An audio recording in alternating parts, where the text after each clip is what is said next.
James Baker, of course, one of the stalwarts of the Republican Party for decades.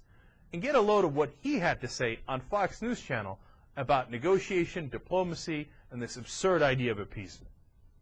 My view is that you don't just talk to your friends, you talk to your enemies as well. And the diplomacy involves talking to your enemies. You don't reward your enemies necessarily by talking to them if you're tough and you know what you're doing. You don't appease them. Talking to an enemy is not, in my view, appeasement.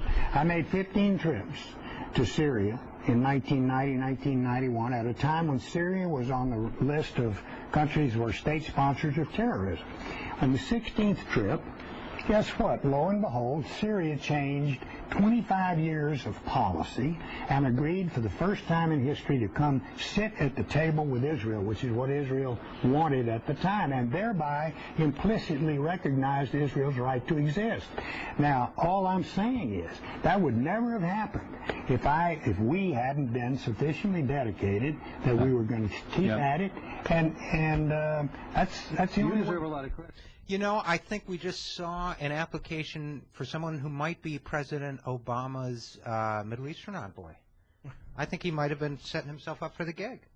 No, I'll tell you what. And it might not be a bad choice. For all the problems that people have with James Baker, and I understand them, especially on the domestic front, and some on the foreign policy front, but that guy was a negotiator. That guy was a diplomat. And that guy actually, worked to get things done and did get things done.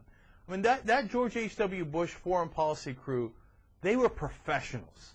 Whether you agreed or disagreed with them on specific policy points, they were professionals. Not like these Bush guys, not like these McCain guys. And here he is, he's just trying to talk some sense into McCain.